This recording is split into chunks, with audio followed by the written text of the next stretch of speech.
Definition से chapter start होता है, जहां सबसे पहले आपको डिफाइन किया गया है कि लाइफ प्रोसेस का मतलब क्या होता है। जहां आपको बताया गया all living things perform certain life process like growth, excretion, respiration, circulation etcetera. जितने भी लिविंग विंग्स है वो सभी बहुत सारे लाइफ प्रोसेस को परफॉर्म करते हैं, जैसे कि ग्रो करना खुद को, ग्रोथ, एक्सक्रीशन, कुछ ना कुछ बॉडी से एक्सक्रीट कर रहे हैं, जैसे जो वेस्ट होता है बॉडी को वो बाहर निकाल रहे हैं। इसके अलावा रेस्पिरेशन, श्वसन को समझेंगे, किस तरीके से हम ऑक्सीजन से सांस लेते हैं, कैसे वो बॉडी में जाकर के हम एनर्जी प्रोवाइड करता है, और साथ ही साथ सर्कुलेशन। ये तो सारे के सारे, इसके अलावा भी कई सारे और प्रोसेस होते हैं जो ह्यूमन बींग्स कर रहे हैं। इन सभी को हम साथ में क्या कहते हैं, लाइफ प्रोसेस कहते हैं। All the process like respiration, digestion, which together keep the living organisms alive, वो सारी की सारी लाइफ प्रोसेस जो एक साथ मिलकर के ऑर्गेनिज्म को जीवित रहने में मदद करते हैं, यानी कि उसे अलाइव रहने देते हैं। And perform the job of body maintenance, और इसके अलावा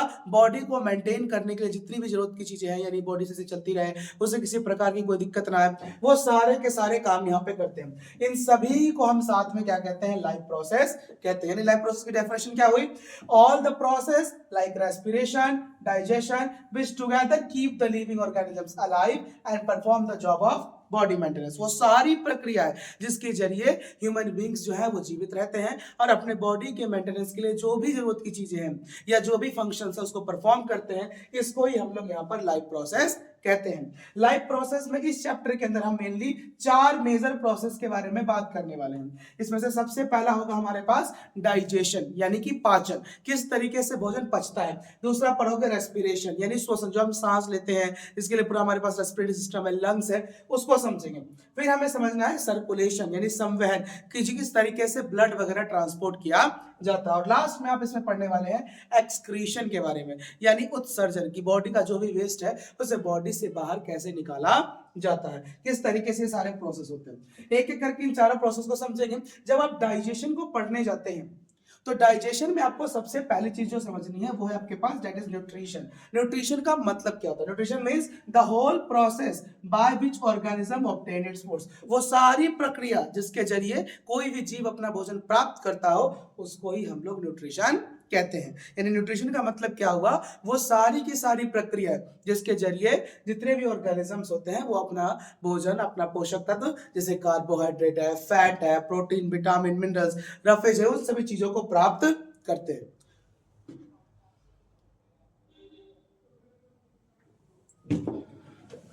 चलिए आगे बढ़ते हैं। इसके अलावा इस चैप्टर में आपको जब हम न्यूट्रिशन पढ़ेंगे तो मेजरली हमें इसमें 2 कैटेगरीज की बात करनी है।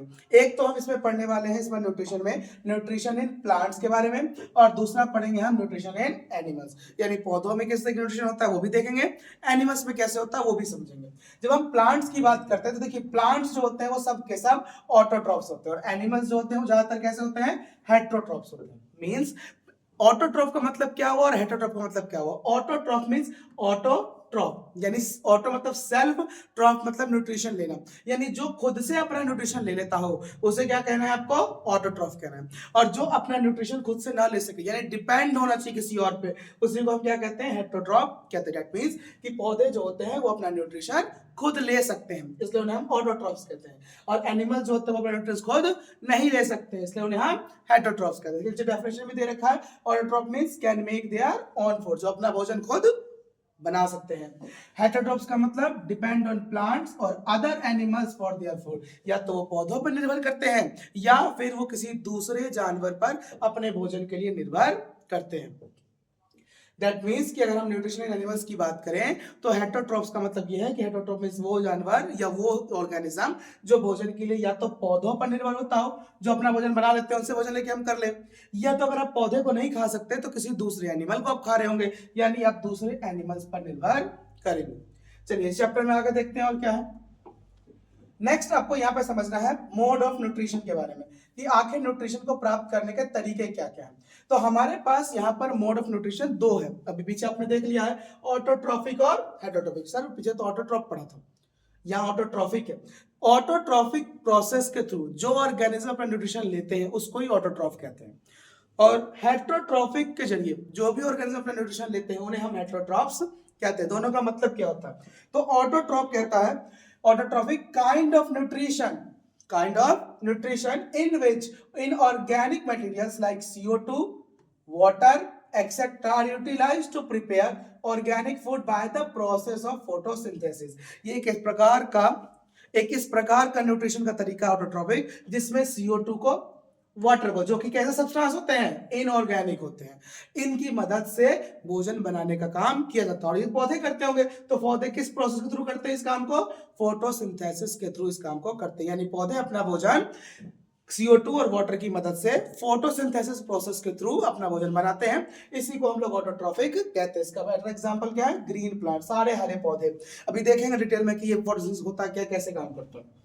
फिर आता है आपके पास हेटेरोट्रॉफिक। हेटेरोट्रॉफिक का मतलब होता है विषम पोषी, वो जो अपना भोजन खुद नहीं बना सकते थे, तो ये क्या करेंगे, तो ये अपने भोजन के लिए ये अपना भोजन खुद तो बना नहीं सकते, तो ये डिपेंड करेंगे किसके ऊपर, ये ऑटोट्रॉफ्स के ऊपर डिपेंड करते हैं कि वो उनको भोजन दे डायरेक्टली या फिर इनडायरेक्टली। सर इसका क्या मतलब है डायरेक्टली और इनडायरेक्टली? देखो डायरेक्टली का मतलब ये था कि आप डायरेक्टली किसको खा जाए, प्लांट को खा, डायरेक्टली ईट प्लांट्स, या प्लांट को ही खा गए, डायरेक्टली आप उस पर डिपेंड कर गए। हमें डिपेंड तो पौधों पे ही करना है, क्योंकि पौधे ही है जो भोजन बना करके देंगे। या तो आप उस पौधे को डायरेक्टली खा रहे होंगे, या नहीं तो अगर आप उस डायरेक्टली उस पौधे को नहीं खा पा रहे हैं, तो वो एनिमल जो उस पौधे को खाता होगा, आप उस एनिमल को खा जाए।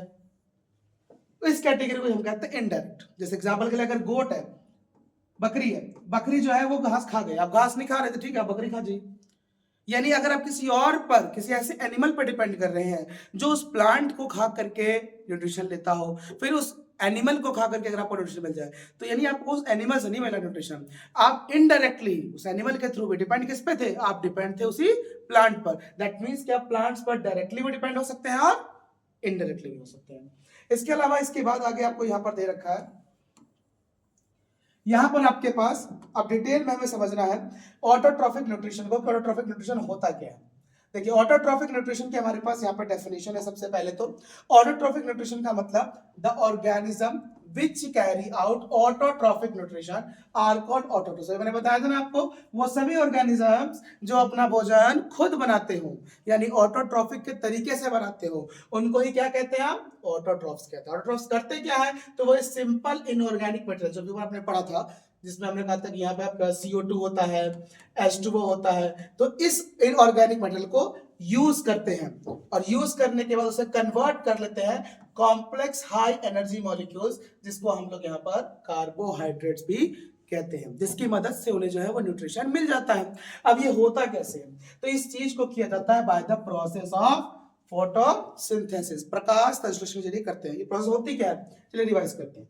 Autotrophic nutrition is the mode of nutrition, ये एक ऐसा मोड ऑफ न्यूट्रिशन है by which autotrophs take in CO2 and H2O। इसमें इस प्रोसेस में जो भी ऑटोट्रॉफ है वो CO2 लेता है और H2O लेता है, यानी कार्बन डाइऑक्साइड और वाटर, और इसे कन्वर्ट कर देता है किसमें, कार्बोहाइड्रेट में। और इसको कन्वर्ट करने के लिए जरूरत किसकी है, इन the presence of chlorophyll sunlight, यानी उसके लिए उसे सनलाइट और क्लोरोफिल की आवश्यकता पड़ता है। यानी एक ऐसा प्रोसेस जिसमें CO2 और H2O का इस्तेमाल किया जाए, CO2 और H2O की मदद से भोजन बनाया जाए, और इस भोजन को बनाने के लिए सनलाइट और क्लोरोफिल की मौजूदगी यानी उनकी प्रेजेंस की जरूरत हो, इस प्रोसेस को ही हम लोग फोटोसिंथेसिस कहते हैं। और इसमें जो फूड बनता है प्लांट के लिए उसे हम लोग कार्बोहाइड्रेट कहते हैं, या जिसे आप ग्लूकोज भी कह सकते हैं। इसका फॉर्मूला होता है C6H12O6। अब इसकी इक्वेशन क्या बनेगी अगर मैं बताना चाहूँ फोटोसिंथेसिस की, तो ये रही आपके सामने इक्वेशन, 6CO2 प्लस 12H2O दोनों मिलेगा, सनलाइट क्लोरोफिल के प्रेजेंस में ग्लूकोज यानी कार्बोहाइड्रेट बनाएगा, साथ में ऑक्सीजन गैस बनेगी और वाटर बनेगा। ये प्लांट का फूड है जो प्लांट रख लेगा, ये उसके लिए दोनों चीजें वेस्ट है, जो वो ऑक्सीजन को भी और वाटर को भी अपने प्लांट की बॉडी से बाहर कर देगा लीफ के जरिए, जिसकी ऑक्सीजन की वजह से हम जीवित रहेंगे, और ये जो पानी बाहर निकलेगा ये वेपराइज हो जाएगा, और फिर आगे जाकर के क्लाउड फॉर्म करेगा, बारिश का काम करेगा। इस पूरी प्रोसेस को अगर आपने ध्यान से भी देखा हो, तो इस पूरी प्रोसेस में एक चीज तो आप समझ गए हैं कि भैया स्टार्टिंग में हमने यहाँ पे ध्यान दिया CO2, 12H2O, सनलाइट और क्लोरोफिल, यानी हमें ये चार चीजें चाहिए। अगर ये चार चीजें मिल गई तो पौधे अपना भोजन बना सकते हैं। यानी हमें कितनी चीजें चाहिए थी, ये चार चीजें, CO2 चाहिए, 12H2O चाहिए, सनलाइट चाहिए और क्लोरोफिल चाहिए। और इनसे बना क्या, इनसे बना आपके पास ये चार चीजें, सॉरी ये तीन चीजें, तो समझ में आया कि ये चारों चीजें आपके लिए हैं क्या? तो ये चारों चीजें हैं आपके लिए रॉ मटेरियल, कच्चा माल, यानी जिसकी वजह से ये फोटोसिंथेसिस हो रहा है। और इस रॉ मटेरियल के बाद जो बन करके आया है वो आपके लिए क्या है? ये आपके लिए है प्रोडक्ट, जो आपके पास रिजल्ट के रूप में देखने को मिल रहा है। यानी ये रॉ मटेरियल की यूज से आपका ये प्रोडक्ट आएगा। चलिए अब देखते हैं इसी को डिटेल में आ गया। यहाँ पे आपको अगला टॉपिक वही रॉ मटेरियल्स के ऊपर बात करना और ये प्राप्त कैसे कैसे होता है वही समझना है। सबसे पहले देखिए, हमें रॉ मटेरियल में चाहिए होगा सनलाइट। सनलाइट कहां से मिलेगी? ऑब्वियस सी बात है, बाय द सन। सूर्य जो है उससे हमें जो है ये सनलाइट जो है वो प्राप्त होता है। उसके बाद दूसरी चीज चाहिए थी क्लोरोफिल। क्लोरोफिल कहां से आएगा? तो क्लोरोफिल का काम क्या एक्चुअल में? तो क्लोरोफिल का काम होता है sunlight absorb by chlorophyll. Chlorophyll ही है जो सूरज की रोशनी को अब्सॉर्ब करेगा। ये होगा कहां पे वैसे? तो ये पाया जाता है on the leaves, sorry on the leaves कह रहा हूं, इन द लीव्स, यानी लीव्स के पास ये मौजूद होगा। यानी ये लीव्स के पास देखने को आपको मिल जाएगा। पत्तियों के पास जो है ये होता है। CO2 कहां से होगा? तो CO2 enters through stomata and oxygen is released as by-product through stomata on leaf। Carbon dioxide जो है एक गैस है जो इसी पत्तियों में मौजूद स्टोमेटा के द्वारा ले लिया जाएगा और इसी रास्ते से जब रिजल्ट आएगा तो ऑक्सीजन को एज अ बाय प्रोडक्ट वापस बाहर कर दिया जाएगा। वाटर कहां से मिलेगा? ऑब्वियस से पेड़ को पानी आप जड़ों में डाल के आएंगे।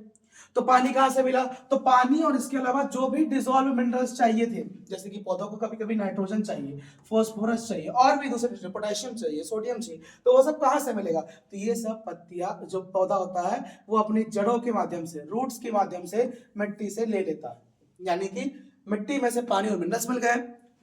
कार्बन डाइऑक्साइड जो है वो स्टोमेटा की मदद से हवा से ले लिया, वहीं से सूर्य की रोशनी भी ले ली और फोटोसिंथेसिस कर लेंगे। चारों चीजें मिल चुकी है, सूर्य की रोशनी तो मौजूद ही है सूरज के जरिए, जिससे कि फोटोसिंथेसिस हो जाएगा और होने के बाद जो है उससे जो रिजल्ट चाहिए था, यानी जो न्यूट्रिशन चाहिए था वो प्राप्त हो जाएगा।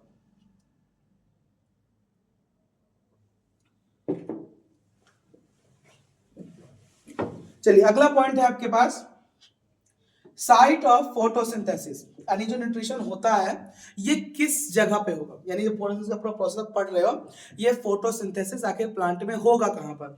तो ये फोटोसिंथेसिस आपको देखने को मिलता है क्लोरोप्लास्ट में, इन द लीफ। पत्तियों के पास क्लोरोप्लास्ट होता है, 9th में पढ़ाया था। 9th में पढ़ा होगा कि पत्तियों में क्लोरोप्लास्ट पाया जाता है। इसी क्लोरोप्लास्ट के पास क्लोरोफिल होता है, जिसे हम एक प्रकार का ग्रीन पिगमेंट कहते हैं, यानी हरा रंग देने का काम करता है। तो यहाँ इसी क्लोरोप्लास्ट के पास ये सारा का सारा काम होता है। शॉर्ट में बोलूं तो लीव्स में खाना बनता है। डिटेल में जाओ तो लीव्स के अंदर कहां पर? तो लीव्स के पास जो क्लोरोप्लास्ट होता है वहां पर, और इस क्लोरोप्लास्ट का क्या होता है? क्लोरोफिल भी यहीं पे होता है, जिसकी मदद से हमने अभी ऊपर देखा था कि फोटोसिंथेसिस हो जाता है। जब फोटोसिंथेसिस होगा तो उस समय पे क्या क्या चीजें होंगी मेजरली? तो यहाँ पे हमारे पास जो पहली चीज यहाँ पे होती है हमें दिखाई देगी, वो हमारी पहली चीज है absorption of light energy by chlorophyll. सूर्य की रोशनी को अब्जॉर्ब कर लिया जाएगा पौधे के द्वारा, और ये कौन करेगा? क्लोरोफिल कर लेगा। ये पहला इवेंट होगा। इसके अलावा और क्या होगा? तो इसके अलावा जो सेकंड चीज आपको यहाँ पे देखने को मिलेगी, वो सेकंड चीज यहाँ पे आपके पास होती है conversion of light energy into chemical energy, splitting of water into hydrogen oxygen. उसी लाइट एनर्जी को जो अभी पौधे ने अब्सॉर्ब किया है, सबसे पहले लाइट अब्सॉर्ब किया, फिर उस लाइट एनर्जी को ये तोड़ेंगे और कन्वर्ट कर देंगे किसमें? केमिकल एनर्जी में। इसी वक्त पानी, वाटर जो था, क्योंकि वाटर में आपने पढ़ा था ना H2O होता है, तो इसमें हाइड्रोजन और ये ऑक्सीजन, ये दोनों अलग अलग हो जाएंगे। यानी H2O टूट जाएगा, वाटर अलग हो जाएगा और ऑक्सीजन अलग हो जाएगा। और थर्ड स्टेप में CO2 के साथ किया जाएगा रिडक्शन। सर रिडक्शन क्या होता है? फर्स्ट चैप्टर याद करो, पढ़ाया था ऑक्सीडेशन और रिडक्शन के बारे में। यानी CO2 में जो यहाँ पर ऑक्सीजन है इसको यहाँ से हटा दिया जाएगा, जिससे कि कार्बन अलग हो जाए। इसी प्रोसेस को हम लोग रिडक्शन कहते हैं, जिससे कि कार्बोहाइड्रेट बना सके। ये तीन इवेंट होगा। सबसे पहले क्या हुआ? सूरज की रोशनी को अब्सॉर्ब किया। सेकंड स्टेप में उसको कन्वर्ट कर दिया एनर्जी को केमिकल में, वाटर को तोड़कर हाइड्रोजन अलग कर लिया, ऑक्सीजन अलग कर दिया। फिर थर्ड स्टेप में कार्बोहाइड्रेट को भी तोड़ा, ऑक्सीजन अलग किया, कार्बन अलग किया। फिर कंबाइन करेंगे सबको और उसे क्या बना लेंगे? ग्लूकोज बना लेंगे। एक रिएक्शन होगी जिसमें तीन इवेंट्स होते हैं। ये सारा काम होगा कहां पर? तो सर जी पौधों में होगा। पौधों में कहां सर? स्टोमेटा में। स्टोमेटा क्या होता है? स्टोमेटा का मतलब होता है यहाँ पे tiny pores present on the surface of the leaves.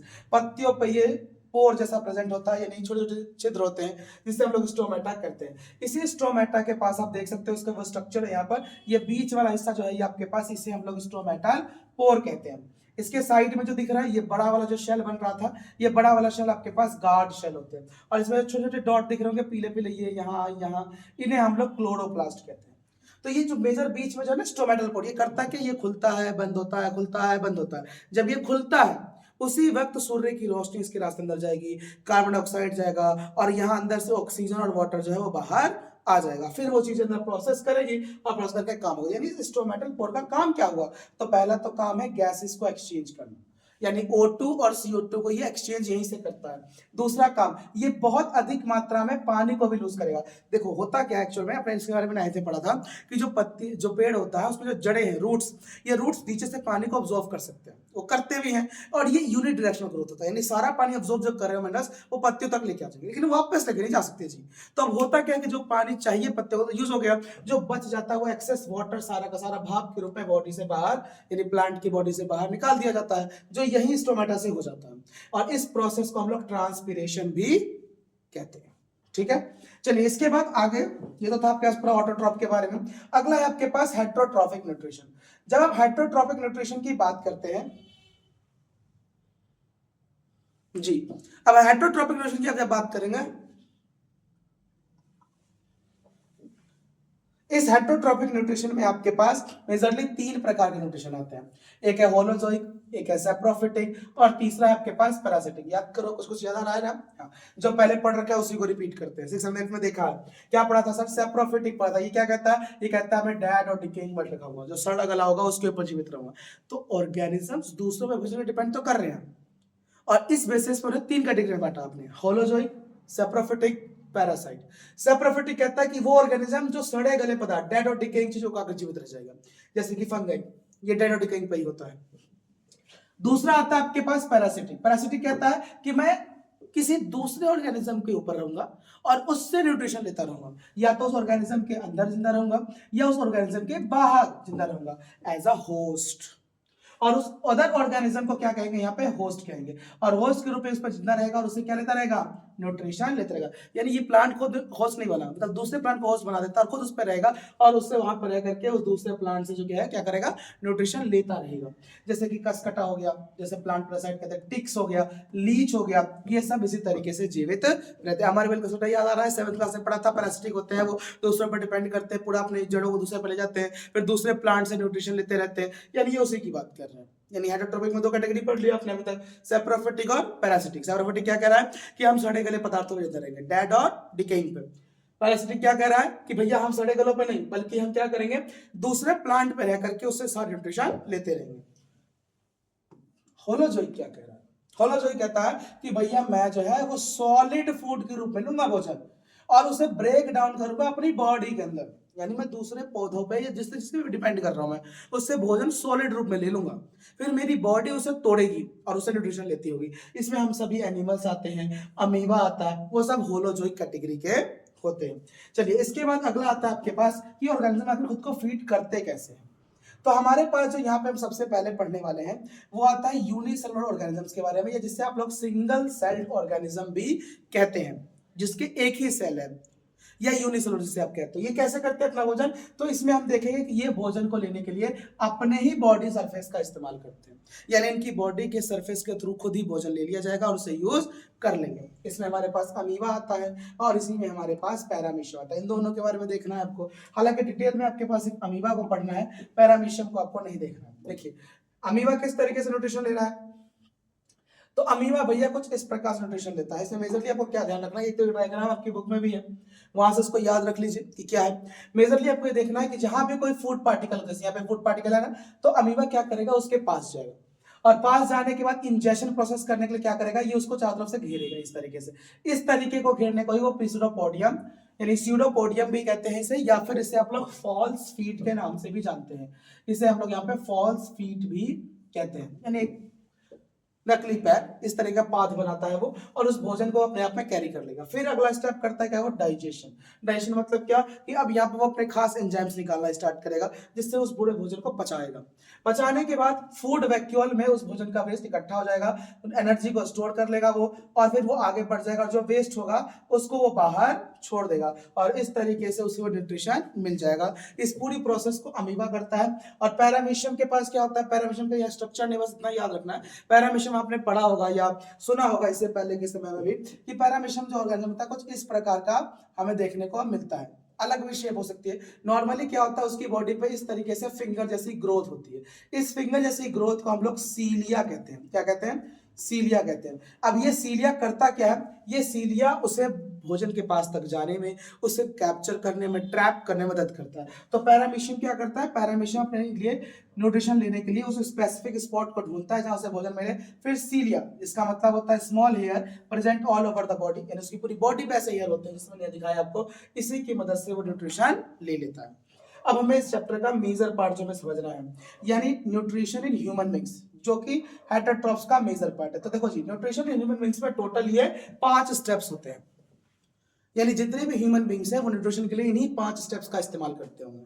सबसे पहला स्टेप हमारे पास यहाँ पे आ जाता है इंजेशन। इंजेशन का मतलब भोजन को ग्रहण करना, अंतर ग्रहण करना, यानी इनटेक ऑफ फूड। भोजन को खाई, आपने मुंह में रखा, उसको चबाया, चबाने के बाद उसमें लार मिली, टंग ने उसको टेस्ट किया और गले के जरिए उसे पेट तक पहुंचा दिया। ये पहला स्टेप खत्म। फिर दूसरा स्टेप आता है डाइजेशन, यानी यह वाला प्रोसेस कहां से शुरू हुआ था, ये आपका माउथ से स्टार्ट हो गया था, और फिनिश कहां पे हुआ, जैसे ही भोजन आपका कहां पहुंच गया, स्टमक में पहुंचा, ये एंड हो गया। स्टमक में पहुंचते ही स्टार्ट होता है डाइजेशन, जहां पे उस कॉम्प्लेक्स मटेरियल को तोड़ करके सिंपल में बदल दिया जाएगा। और ये सारा का सारा काम कहां हो रहा होगा, स्टमक में। स्टमक के बाद जैसे ही भोजन जाएगा स्मॉल इंटेस्टाइन में, तो आपका थर्ड स्टेप अब्जॉर्प्शन शुरू हो जाएगा, यानी अब यहां स्मॉल इंटेस्टाइन अपना अगला स्टेप स्टार्ट कर देता है। स्मॉल इंटेस्टाइन क्या करेगा, छोटी हाथ उस भोजन को मूव करते हुए स्मॉल इंटेस्टाइन तक लेके गया, जहां पे उसमें से अब्जॉर्प्शन का काम स्टार्ट हुआ। हालांकि इस समय पे इसको थोड़ा ब्रेक किया जाएगा, दूसरे न्यूट्रिशन भी मिलाए जाएंगे, इसमें एसिड और मतलब जूसेस सीक्रेट होते हैं, वो सब मिक्स होंगे जो इस फूड को और ज्यादा तोड़ करके सिंपल करेंगे।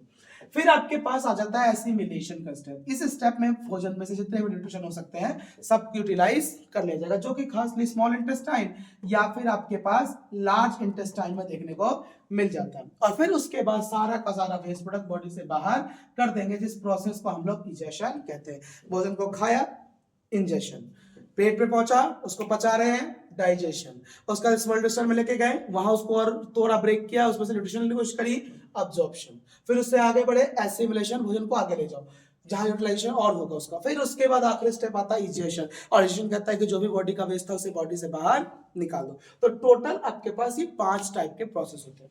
अब एक एक करके समझेंगे कि पांचों प्रोसेस काम कैसे करते हैं। तो देखिए जी, न्यूट्रिशन इन ह्यूमन बीइंग की शुरुआत होती है फर्स्ट स्टेप माउथ से।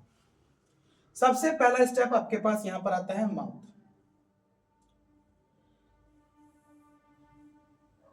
जी, सबसे पहले माउथ क्या करेगा, माउथ माउथ का सबसे पहला स्टेप क्या है कि माउथ में आपने अपना भोजन रखा, जैसे आप खाना खाए आपने अपने मुंह में खाना रखा, ये पहला स्टेप हो गया, आपने पूरा भोजन मुंह में रख लिया।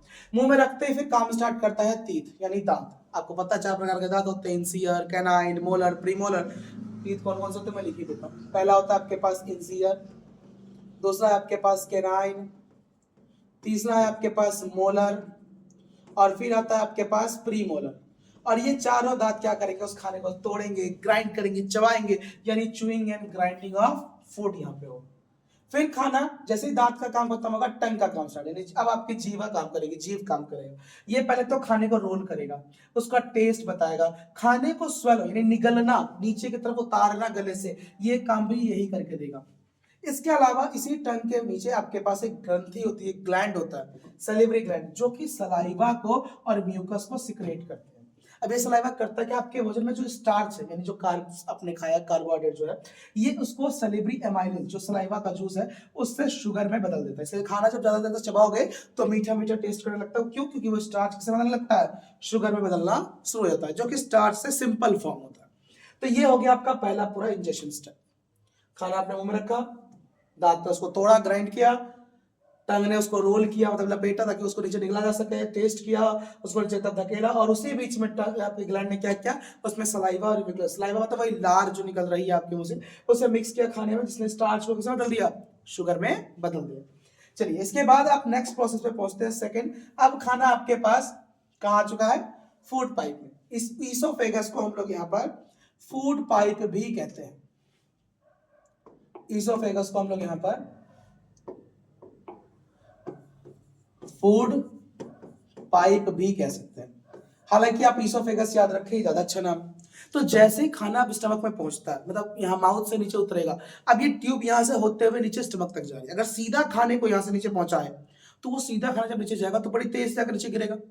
और हम तो है ही वैसे आलसी, जब खाने बैठेंगे तो बहुत ज्यादा तेजी में भोजन करेंगे, जिसकी वजह से होगा क्या कि भोजन जितनी तेजी से हम खा रहे हैं, स्वादिष्ट भोजन सोच करके बड़ा डिलीशियस है, वो उतनी तेज नीचे की तरफ जाएगा और स्टमक में गिरता जाएगा। तो इससे स्टमक को हार्म हो सकता है, उस पर प्रेशर पड़ेगा, चोट लग सकती है, कितनी तेज से भोजन आ रहा है। तो इससे बचने के लिए ये क्या करता है, ईसोफेगस अपने पास एक मूवमेंट करता है, जिस मूवमेंट को हम लोग यहाँ पे पेरिस्टैल्टिक मूवमेंट कहते हैं। इसमें होता क्या है, contraction and expansion of muscles of the oesophagus. ये इस ईसोफेगस, इस पाइप के मसल्स को सिकुड़ लेगा, फिर खोल देगा, सिकुड़ लेगा, फिर खोल देगा। इससे हो क्या कि अगर कोई भोजन आया भी तो सिकुड़ गया, रुक गया, फिर खोला, फिर नीचे गया, फिर रुक गया, फिर खोला, फिर खोला, तो जैसे धीरे धीरे भोजन नीचे जाएगा। तो इससे होगा ये कि जब धीरे धीरे भोजन जाएगा तो उसकी स्पीड कम हो जाएगी, और वो आराम से धीरे धीरे भोजन कहां तक पहुंच जाएगा, आपके थर्ड स्टेप ईसोफेगस तक भोजन पहुंच जाएगा। यानी आपके मुंह से जब भोजन यहां उतरा तो पेरिस्टैल्टिक मूवमेंट करते हुए भोजन कहां तक जाएगा, आपके स्टमक तक पहुंचेगा। स्टमक में जैसे ही भोजन पहुंचा, अब अगला स्टेप आता है स्टमक में कि अब आगे क्या किया जाए इस भोजन के साथ। तो इस समय पे आपके भोजन में सबसे पहले काम स्टार्ट करता है आपका गैस्ट्रिक ग्लैंड, जिसे आप लोग जठर ग्रंथि भी कहते थे। गैस्ट्रिक ग्लैंड क्या करता है, ये गैस्ट्रिक जूस को सिक्रेट करता है। इसमें 3 जूस है, पेप्सिन है, HCl है, और आपके पास म्यूकस, यानी कि पेप्सिन है आपके पास, HCl है, और आपके पास म्यूकस है। तीनों का काम क्या क्या होता है, पेप्सिन का काम होता है प्रोटीन को तोड़ देना, break down of protein. HCl का काम होता है पूरे खाने के मीडियम को एसिडिक कर देना, और म्यूकस का काम होता है स्टमक की इनर लाइनिंग ब्रेक करना। क्या मतलब सर, समझते हैं। देखो जैसे ही आपका भोजन स्टमक में गया, अब ये तीनों जूस सीक्रेट हुआ।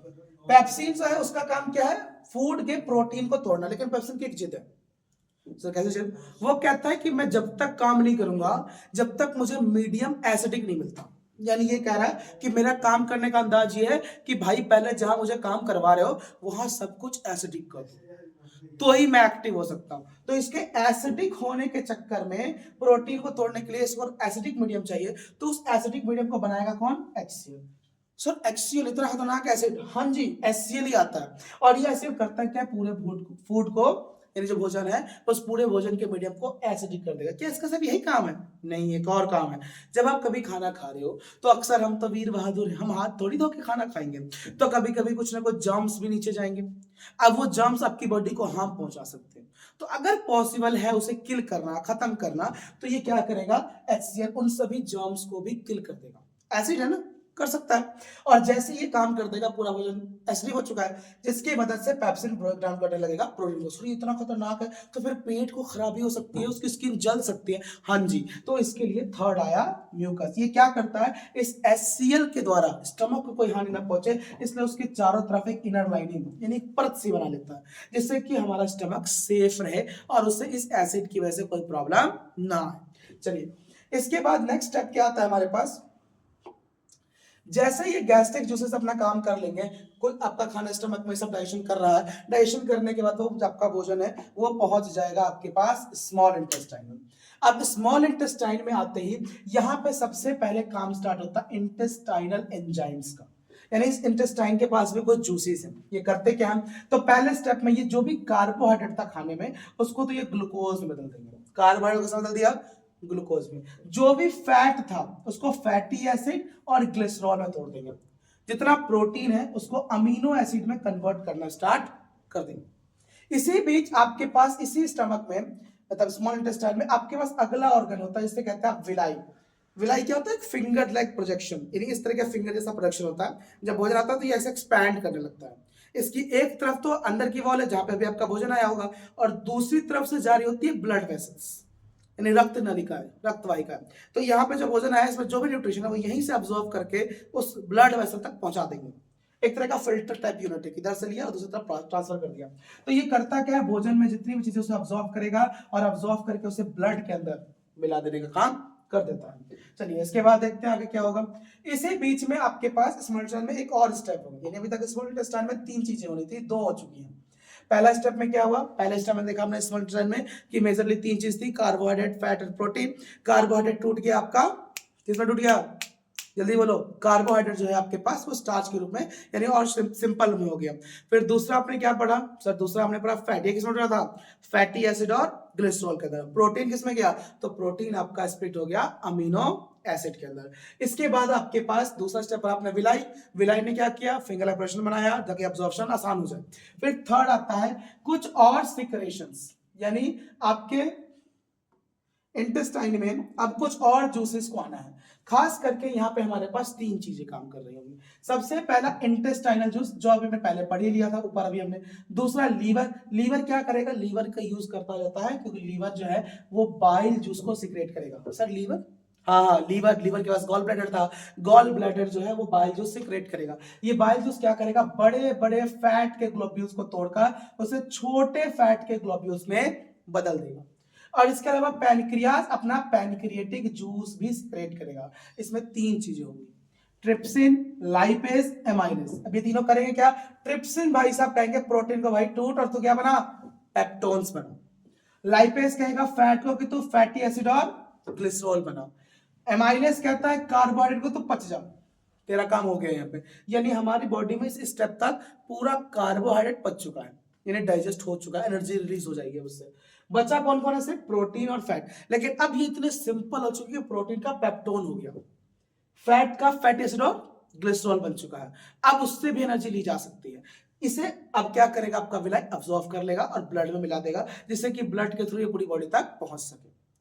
सर न्यूट्रिशन तो मिला दिया, अब आगे अब वेस्ट बचा था, उस वेस्ट को क्या किया जाएगा, लार्ज इंटेस्टाइन तक पहुंचाएंगे, जहां पे पहले तो उसमें जो भी वाटर वगैरह था उसे अब्सॉर्ब कर लिया जाएगा।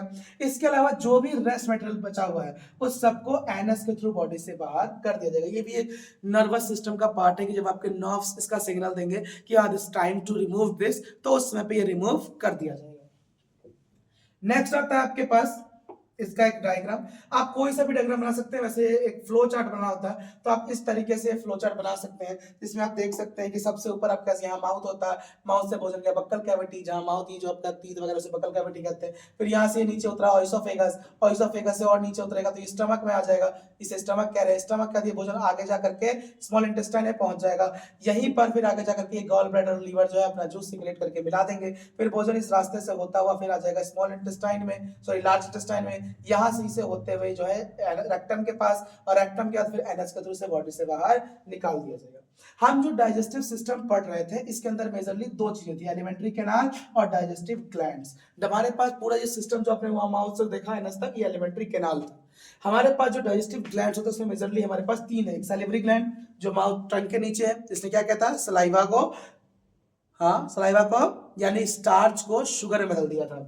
दूसरा हमने पढ़ा था लीवर, अभी दिखाया लीवर क्या कर रहा था, बाइल जूस सिक्रेट करता है जो प्रोटीन को अमीनो एसिड में बदलने का काम करता है। फिर पैनक्रियाज, पैनक्रियाटिक जूस में 3 चीजें थी, ट्रिप्सिन, लाइपेज और एमाइलेज, यानी तीनों के जरिए अभी आपने ऊपर देखा था ना, ये देखिए ट्रिप्सिन, लाइपेज और एमाइलेज, ये रहा ट्रिप्सिन, लाइपेज और एमाइलेज। मेजरली ये 3 चीजें जो है अब यहाँ पर आपको एक पैनक्रियाटिक जूस के रूप में देखने को मिलती है। चलिए इसके बाद आगे बढ़ते हैं। ये था आपके पास पूरा का पूरा डाइजेशन। अगला टॉपिक है अब आपके पास यहाँ पर इसी चैप्टर में रेस्पिरेशन के बारे में, यानी अब आपको समझना है रेस्पिरेशन क्या होता है। रेस्पिरेशन में क्या क्या होगा, तो देखिए रेस्पिरेशन को पहले समझते हैं, इसमें होती क्या क्या चीजें।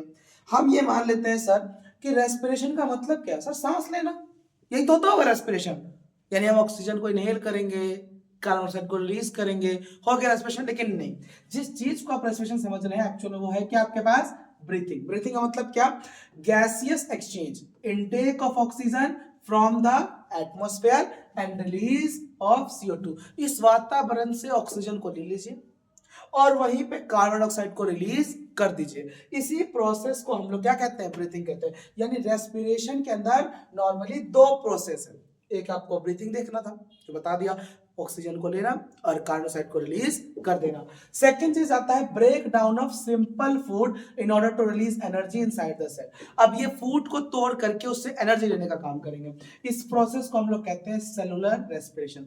रेस्पिरेशन जब समझा था वो बेसिकली यहाँ पे है, यानी भोजन जो भी आपने खाया था वो ग्लूकोज या जो भी लाइपेज पेप्टोज बदल चुके थे वो सारी की सारी ट्रांसफर कर दी थी आपने तो कि ब्लड में, लेकिन ब्लड उससे एनर्जी लेगा कैसे, आखिर वो एनर्जी बनेगी कैसे? तो उसी प्रोसेस को हम लोग सेलुलर रेस्पिरेशन कहते हैं। और उसके लिए एनर्जी बनाने के लिए उसे बर्न करेंगे।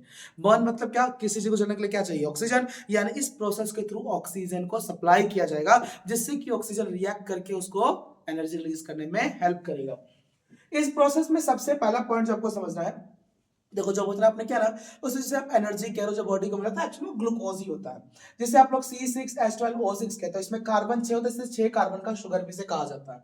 तो हम देख रहे हैं इसका ब्रेकडाउन, आखिर ये ग्लूकोज से कैसे कैसे एनर्जी टूट सकती है। तो ब्रेकडाउन में सबसे पहले क्या होता है, इस ग्लूकोज को हमारा बॉडी में जो सेल्स है उसके साइटोप्लाज्म तोड़ करके पायरुविक एसिड में बदल देते हैं। सर पायरुविक एसिड का मतलब क्या? पायरुविक एसिड का मतलब कि वो इसे 3 मेजर हिस्सों में ले जाएंगे, यानी 6 कार्बन से उसे 3 कार्बन तक ले आएंगे और इस बीच में आपको 8 एटीपी की एनर्जी मिल जाएगी। सर एटीपी क्या होता है? एटीपी का मतलब होता है एडिनोसाइन ट्राइफॉस्फेट, ये यूनिट है, 9th में पढ़ा था आपने। इससे आपको एनर्जी मिलती है, यानी यही वो सोर्स ऑफ यूनिट है जिससे हमारी बॉडी को या सेल्स को एनर्जी प्रोवाइड होती है। तो आपको यहीं से 8 एटीपी की एनर्जी मिल चुकी है, लेकिन बची हुई एनर्जी अभी किस फॉर्म में है? 3 कार्बन की फॉर्म में। अब उससे एनर्जी कैसे लगे? सर ऑक्सीजन को बुलाओ ना, वो काम करेगा। तो अगर इसमें 3 केस हो सकते हैं, पहला कि ऑक्सीजन मिले ही नहीं, एब्सेंस ऑफ ऑक्सीजन, दूसरा कि ऑक्सीजन की कमी हो जाए और तीसरा कि ऑक्सीजन भरपूर मात्रा में मौजूद हो। तो अगर ऑक्सीजन है ही नहीं, पहली बात तो हमारी बॉडी में ये हो ही नहीं सकता। क्यों? हम ह्यूमन बींग्स बिना ऑक्सीजन के जीवित रहेंगे? नहीं रह सकते। तो अगर ऑक्सीजन है ही नहीं तो फिर तो हम तो रहे ही नहीं, फिर काहे की एनर्जी? यानी ये प्रोसेस हम में तो होने कर रही है। तो ये होता किसमें होगा, वो बात की बात है। इसमें बनेगा क्या? तो इस प्रोसेस में आपके पास इथेनॉल, कार्बन डाइऑक्साइड और एनर्जी, ये 3 चीजें आती है। एक इथेनॉल बनता है, कार्बन डाइऑक्साइड बनता है और एनर्जी आता है। ये 3 कार्बन से टूट करके 2 कार्बन में आ जाएगा जिससे आपको एनर्जी मिल जाएगी। दूसरा केस, अगर ऑक्सीजन की कमी हो जाए, यानी ऑक्सीजन तो आ रहा है लेकिन कम आ रहा है, मतलब आप कोई ऐसा काम कर रहे हो जिसमें आपको एनर्जी ज्यादा चाहिए पर उसके लिए ज्यादा ऑक्सीजन लगेगा, आपकी बॉडी उतना ऑक्सीजन ले नहीं पा रही, कम आ रही ऑक्सीजन, लैक ऑफ ऑक्सीजन है। तो उस केस में खास करके हमारे मसल्स में होता है। कब होता है सर? ये जब आप हैवी वर्कआउट कर रहे हो या किसी ऐसे काम को आप कर रहे हो जिसको करने की आपको आदत नहीं है, यानी नॉर्मली आपको काम नहीं करते, इससे अचानक से आपने दिवाली की सफाई करी, अपने मम्मी की हेल्प कर रहे हो घर में सफाई करने में दिवाली में, आपको हैबिट नहीं है पर आप कर रहे हो और आपको अच्छा लग रहा है, आप बहुत मोटिवेटेड हो और आपने उस मोटिवेशन में क्या क्या खूब काम किया, इधर चीज उठाया उधर रखा, उधर कर रहे हो, काफी हैवी लोड उठा रहे हो, जिससे आपको पता तो उसमें कुछ नहीं लग रहा, लेकिन हो क्या रहा है कि आपके उसमें बॉडी को एनर्जी चाहिए जो बन नहीं रही थी, तो उसको आपकी बॉडी क्या करेगी, वो इसी केस को आगे ले जाएगी और उस समय आपको जो काम करने की एनर्जी मिल रही थी मोटिवेशन पे, वो यही से आ रही होगी। इसमें होगा ये कि वो आपका पायरुविक टूट जाएगा लैक्टिक एसिड में और साथ में आपको एनर्जी देखने को मिलेगा। और मान लो अगर आपको जितना ऑक्सीजन चाहिए उतना ऑक्सीजन मिल रहा है, नॉर्मल केस, तो इस केस में आपकी बॉडी में मौजूद सेल्स जो है माइटोकॉन्ड्रिया, ये क्या करेंगे, CO2 वाटर और एनर्जी बनेगा और यही सब ज्यादा एनर्जी बनता है, यानी ऑलमोस्ट 30 एटीपी की एनर्जी यहाँ बन जाएगा और ये दोनों वेस्ट जो है वो बॉडी से बाहर आ जाएगा। जिस समय पे आपकी बॉडी में ये लैक्टिक एसिड बन रहा होगा उस समय पे लैक्टिक एसिड क्या करता है, उस मसल एरिया में इकट्ठा हो जाएगा।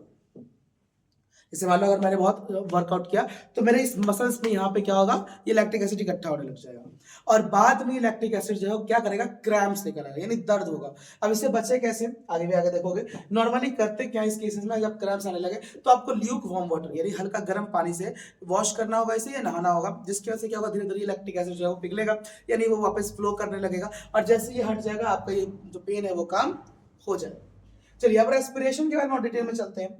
तो साथी रेस्पिरेशन में आपको यहाँ मेजरली 2 प्रोसेस पढ़ने होते हैं या 2 प्रकार के रेस्पिरेशन होता है, आप ये भी कह सकते हैं, एरोबिक और एनारोबिक। एरोबिक का मतलब क्या होता है, एरोबिक का मतलब होता है take place in the presence of oxygen. ये एक ऐसा रेस्पिरेशन है जो तभी हो सकता है जब ऑक्सीजन प्रेजेंट होगा और अगर ऑक्सीजन प्रेजेंट ही नहीं होगा तो उस केस में आपके पास क्या होगा, एनारोबिक होगा, यानी एब्सेंस ऑफ ऑक्सीजन। फिर ये कहता है आपके पास नेक्स्ट चीज, अगर ऑक्सीजन प्रेजेंट है, अभी ऊपर आपने देखा था किसमें हो रहा था, ये माइटोकॉन्ड्रिया में, अगर ऑक्सीजन एब्सेंट है तो फिर ये होगा आपके पास साइटोप्लाज्म के अंदर। अगर ऑक्सीजन प्रेजेंट है तो यहाँ पे एंड में आपको CO2 और H2 और साथ में एनर्जी देखने को मिलेगी। अगर एनारोबिक है तो उस केस में या तो अल्कोहल बनेगा, जिसे आपने अभी ऊपर एथेनॉल पढ़ा था, या तो वो बनेगा या फिर लैक्टिक एसिड देखने को मिलेगा। थर्ड लास्ट पॉइंट, जो एरोबिक होगा, क्योंकि यहाँ पे माइटोकॉन्ड्रिया को पूरी एनर्जी मिल रही है, पूरा ऑक्सीजन मिल रहा है, जिससे कि यहाँ पे एनर्जी बनेगी वो ज्यादा बनेगी। और इस केस में क्योंकि पूरी मात्रा में ऑक्सीजन नहीं मिल रहा था, तो इस वजह से यहाँ पे जो एनर्जी बनेगी वो कम अमाउंट में देखने को मिलेगी। एरोबिक का मतलब जिसमें ऑक्सीजन की प्रेजेंट हो, एनारोबिक ऑक्सीजन नहीं हो, एरोबिक माइटोकॉन्ड्रिया में होगा, एनारोबिक साइटोप्लाज्म में होगा, एरोबिक जिसमें लास्ट में CO2 और H2 बन रहा है, एनारोबिक इसमें इथेनॉल और लैक्टिक एसिड बनेगा, एरोबिक ज्यादा एनर्जी बनाएगा, एनारोबिक कम एनर्जी बनाएगा। चलिए नेक्स्ट देखते हैं। अब आपके पास है यहाँ पे ह्यूमन रेस्पिरेटरी सिस्टम। देखिए ह्यूमन रेस्पिरेटरी सिस्टम की शुरुआत होती है आपके पास नॉस्ट्रिल से, यानी सबसे पहले जब आप सांस लेते हैं तो नॉस्ट्रिल यानी हमारी ये नासिका है, नाक, इसकी मदद से हवा जो है अंदर जाती है। फिर ये नेसल पैसेज, ये नॉस्ट्रिल हो गया, ये पूरा ये नेसल पैसेज है, इस रास्ते से होते हुए हवा नेसल कैविटी तक पहुंच जाती है, जहां से फिर वो फेर्निक्स के पास जाएगी, उसके बाद लैरिंक्स के पास जाएगी। अभी देखोगे इसको नीचे और क्या होता है। फिर उसके बाद ये हवा यहाँ से आगे बढ़ेगी और ट्रैकिया के पास पहुंचेगी, ट्रैकिया से होते हुए ये हवा जो है फिर नेक्स्ट आपको यहाँ पर आफ्टर ट्रैकिया ये हवा जो है आपको देखने को मिल जाएगी, ट्रैकिया से होते हुए पहुंच जाएगी ये ब्रोंची के पास, ये लंग्स के पास है। लंग्स में जैसे पहुंची है तो लंग्स में ये सारे स्टेप्स चलते हैं। तो लंग्स में सबसे पहला स्टेप क्या आएगा आपके पास, तो लंग्स में सबसे पहले हवा पहुंचेगी ब्रोंची के पास, फिर ब्रोंची से होते हुए जाएगी ब्रोंचियोलस के पास और फिर एल्वियोली के पास जो मेजर ऑर्गन है, फिर एल्वियोली के बाद ये ट्रांसफर हो जाएगी ब्लड कैपिलरीज के पास, जहां से इसको फिर आगे ट्रांसफर कर दिया जाएगा। फिर इसके बाद आप समझते हैं इस पूरी प्रोसेस में आगे नेक्स्ट पॉइंट है आपके पास मैकेनिज्म ऑफ ब्रीथिंग। अगर मैं आपको स्ट्रक्चर दिखाऊं तभी अगले पेज पे आपको इसका स्ट्रक्चर भी दिखा देंगे किस तरीके से होता है। ब्रीथिंग हमारे पास दो प्रकार की, जब आप सांस ले रहे होते हैं, जब आप इनहेल कर रहे होते हो, आपने एयर को ली, इस प्रोसेस को कहते हैं इनहेलेशन। जब आप सांस छोड़ रहे होते हो इस प्रोसेस को कहते हैं एक्सहेलेशन। इस दोनों प्रोसेस में हो क्या रहता है, जो इनहेलेशन हो रहा है आपके पास, इसमें आपकी थोरेसिस कैविटी यानी जो आपकी चेस्ट कैविटी है वो एक्सपैंड करती है। ये जब आप सांस लेते हो तो आपका जो चेस्ट कैविटी है ये एक्सपैंड करता है। फिर वहीं पर जब आप एक्सहेल करते हो यानी सांस छोड़ते हो तो उस समय पर ये क्या करता है, कॉन्ट्रैक्ट करता है। जब आप इनहेल करते हो तो जब ये एक्सपैंड करता है, वैसे रिब्स क्या कर रही थी, ऊपर की तरफ आ रही थी, यानी रिब्स लिफ्ट अप। जब सांस छोड़ते तो रिब्स नीचे की तरफ जाती होंगी, यानी रिब्स मूव डाउनवर्ड्स। रिब्स के नीचे जब आप लंग्स बनाएंगे तो लंग्स में रिब्स के ठीक नीचे में इस तरीके से एक डायफ्राम होता है। तो ये डायफ्राम जो होता है क्या होता है, जब आप इनहेल करते हो तो डायफ्राम बिल्कुल सीधा हो जाता है यानी फ्लैट इन शेप हो जाएगा। लेकिन वहीं पे जब आप सांस छोड़ते हो तो ये वापस से मुड़ करके डोम बना लेता है, यानी डोम का शेप। डोम मतलब क्या, इस तरीके का हो जाएगा। फ्लैट मतलब क्या कि बिल्कुल ऐसे सीधा होने लग जाता है। जिस समय आप इनहेल करते हो उस समय पे आपके लंग्स का वॉल्यूम बढ़ जाता है और हवा जो है आपके लंग्स में भरने लगती है। लेकिन जैसे अब आप सांस छोड़ोगे तो आपकी सारी हवा जो है, मतलब लंग्स की जितनी भी हवा है वो सब बाहर निकलेगी, यानी आपके लंग्स का साइज डिक्रीज करेगा और सारा का सारा हवा आपके लंग्स से बाहर आ जाएगा। ये होता है इनहेलेशन और एक्सहेलेशन, अंतः श्वसन उच्च श्वसन, यानी सांस लेना और सांस छोड़ना। नेक्स्ट आता है आपके पास, देखो अभी जो मैंने आपको पढ़ाया था उसी चीज को यहाँ पे उन्होंने डायग्राम में से दिखाया है। सबसे पहला डायग्राम आपको दिखाते हैं, जैसे हम एयर के बारे में पढ़ा था, रेस्पिरेटरी सिस्टम के बारे में। ऐसा आपको एक स्ट्रक्चर की प्रैक्टिस भी कर लेनी है, पेपर में अगर आ जाता है बनाने के लिए, कभी कभी बना हुआ आता है, सिर्फ आपको नेमिंग करना होता है, तो आपको पता होना चाहिए। सबसे ऊपर यहाँ नॉस्ट्रिल था, यहाँ से एयर पहुंचा नेसल पैसेज में, यहाँ से होते हुए फेर्निक्स। फेर्निक्स वो हिस्सा है जिसके बाद अभी नीचे जाएगा, यानी आपके वो हिस्सा जहां से हवा जो है वो एक्चुअल में होते हुए फूड पाइप को छोड़ विंड पाइप के रास्ते नीचे जाने वाली है, यानी वो फेर्निक्स वो मेजर एंड पॉइंट्स होता है। फिर वहां से वो लैरिंक्स के पास पहुंचेगा। उसके बाद ये रिंग ऑफ कार्टिलेज, यहाँ पे रिंग ऑफ कार्टिलेज बनी हुई होती है एक्चुअल में, जहां से हवा दोनों तरफ लंग्स की तरफ डिवाइड हो जाती है। इसी पॉइंट को हम लोग ट्रैकिया या विंड पाइप भी कहते हैं, जहां से ये सबसे बड़ी छोटी छोटी जो नलिका है उसमें जाएगी, इसे हम लोग ब्रोंचियोले कहते हैं। इसी ब्रोंचियोले से पहले जो ये वाला हिस्सा था उसे ब्रोंचस कहते हैं, और अंदर जाकर के गुब्बारे जैसे जो स्ट्रक्चर दिखाई दे रहा है इस चीज को हम लोग एल्वियोलर सैक कहते हैं, यानी से अपने अभी ऊपर एल्वियोली पढ़ा था, जहां पर एक्चुअल में हवा पहुंचता है और इसका साइज एक्सपैंड करता है। इसके जरिए यहाँ से फिर अब जो ऑक्सीजन होगा ना उसे ठीक जैसे वाइस टाइम में था वैसे सेम यहाँ पे इसकी दूसरी तरफ ब्लड वेसल्स होती हैं, तो ऑक्सीजन वहां ट्रांसफर कर दिया जाएगा, और जो भी अभी तक ब्लड में CO2 और H2O जो भी देखा था आपने एंड प्रोडक्ट बन रहा था माइटोकॉन्ड्रिया के द्वारा, उसको वापस से यहाँ ले लिया जाएगा और इसी पूरे पैसेज के रास्ते वापस रिवर्स बैक करके नाक के द्वारा बाहर छोड़ दिया जाएगा। अभी आपने दूसरा चीज आपने देखा था नीचे थोरेसिस कैविटी वगैरह पढ़े थे, रिब्स का मूव होना, फ्लैट होना, उसी को यहाँ दिखाया। जब रिब्स लिफ्ट करती है तो देख सकते हो उसका आकार बढ़ जाता है, हवा अंदर आई है, जब हवा छूटती है तो फिर से ये सिकुड़ जाती है। नीचे का डायफ्राम देखो फ्लैट हो गया था और इस वाले में वापस से डोम शेप बनने लगा है, जो भी मैंने आपको भी पीछे समझाया था। इनहेलेशन और एक्सहेलेशन को यहाँ पे इन्होंने डिटेल में समझाने की कोशिश करी है। इसके अलावा आपके पास यहाँ पर जो अभी आपने पता उससे वो शॉर्ट कर दिया उन्होंने कि ऐसे ऐसे ऐसे ऐसे यहाँ से पास होता है, बाकी इसमें वही जो भी आपने पीछे देखा था। चलिए नेक्स्ट पे मूव करते हैं। नेक्स्ट आपके पास अब आ जाता है आपके पास, यहां पर अब आपके पास दो प्रकार के ऑर्गेनिजम्स के बारे में आपको और पढ़ना है। एक है आपके पास टेरेस्ट्रियल ऑर्गेनिज्म और एक है आपके पास एक्वाटिक ऑर्गेनिज्म। सर ये क्या है दोनों, टेरेस्ट्रियल और एक्वाटिक? देखो टेरेस्ट्रियल का मतलब वो ऑर्गेनिज्म जो धरती पर रह रहे हैं और एक्वाटिक का मतलब जो पानी में रहते हैं। टेरेस्ट्रियल ऑर्गेनिज्म जो होते हैं वो धरती पर जितने ऑर्गेनिज्म वो एटमॉस्फेयर में जो मौजूद ऑक्सीजन होते हैं उससे सांस लेते हैं, ये तो हमें पता है। और जितने भी जानवर मतलब पानी के अंदर रहने वाले मछली वगैरह है, ये सब पानी के अंदर जो मौजूद ऑक्सीजन होता है, डिसॉल्व ऑक्सीजन, उसकी मदद से सांस लेने का काम करते हैं। ये पूरा रेस्पिरेशन था आपका एनिमल्स के ऊपर। अब बात करते हैं प्लांट्स कैसे रेस्पायर करते हैं। तो प्लांट्स का रेस्पिरेशन होता है ये तीन चीजों की मदद से। सबसे पहला क्या कि प्लांट्स भी एनिमल के तरह तो उतने कॉम्प्लेक्स है नहीं, सिंपल ऑर्गेनिजम्स है, तो उनके पास सबसे पहला काम करता है इनका स्टोमेटा, जो कि लीव्स के पास होता है। यही तो CO2 है और O2 के साथ गेम कर रहा था, यानी कार्बन डाइऑक्साइड को लेना और ऑक्सीजन को छोड़ना। तो पहला स्टेप तो स्टोमेटा में ही हो गया, पत्तियों में। दूसरा इनके पास स्टेम्स के पास होती है लेंटिकल्स, जहां से भी जो भी इन्हें गैसेस एक्सचेंज वगैरह करनी है वो ये कर सकते हैं। और लास्ट में जड़ों के माध्यम से general surface of the root, वहां से भी ये इनहेल और एक्सहेल कर सकते हैं। ये आपके पास पूरा रेस्पिरेशन था, यानी हमने अपना सेकंड टॉपिक भी कंप्लीट कर लिया है। अब आपके पास आ गए हम अपने थर्ड टॉपिक पे, दैट इज ट्रांसपोर्टेशन, यानी वहन। चलिए 2 मिनट का ब्रेक लेते हैं, तब तक इसे आप रिवाइज करिए फिर आगे बढ़ते हैं।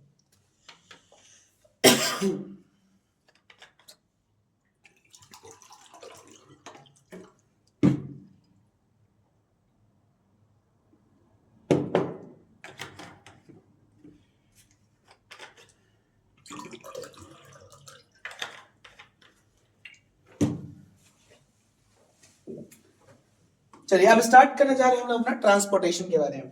ट्रांसपोर्टेशन का मतलब क्या होता है? Human beings like other multicellular organisms need regular supply of food, oxygen etcetera. This function is performed by circulatory system. हम जैसे कॉम्प्लेक्स ऑर्गेनिजम्स को लगातार भोजन, ऑक्सीजन सबकी सप्लाई चाहिए। और इवन हमें नहीं, हमारी बॉडी में जितने सेल्स हैं पैर से लेकर के सर तक सबको चाहिए। तो ये रेगुलर सप्लाई लगातार चलती कैसे रहे, तो इस चीज को करता है हमारा सर्कुलेटरी सिस्टम। इस सर्कुलेटरी सिस्टम के 3 मेजर कंपोनेंट हैं। पहला है आपके पास ये हार्ट, जो कि एक पंपिंग ऑर्गन है, जो पूरे बॉडी में ब्लड को पंप करता है। इस ब्लड, दूसरी चीज फिर क्या होगी, फिर ये ब्लड और लिम्फ, ये 2 प्रकार की चीज होती है जो सर्कुलेटरी का काम करते हैं। तो खून होता है और एक लिम्फ नाम का चीज होता है, येलोइश सब्सटेंस होता है, व्हाइटिश येलोइश सब्सटेंस, जो पूरी बॉडी में फ्लो करता है। इसके अलावा इसको ले जाने का काम कौन करता है, तो ब्लड वेसल्स। इसमें 2 तरह की ब्लड वेसल्स हमारे पास, एक आर्टरीज और एक वेन्स। दोनों का क्या काम, ऑक्सीजन कार्बन डाइऑक्साइड ये मिक्स ना हो इसके लिए 2-2, एक ऑक्सीजन वाले ब्लड को लेकर जाएगी और एक कार्बन डाइऑक्साइड वाले ब्लड को लेकर आएगी। तो इस तरीके से 2 हो जाते हैं। सबसे इंपॉर्टेंट है इसमें आपके पास हार्ट के बारे में पढ़ना। देखो जी, ये हार्ट का एक फ्लो डायग्राम है। हार्ट कैसे काम करता है, तो स्टेप 1 से स्टार्ट होता है काम।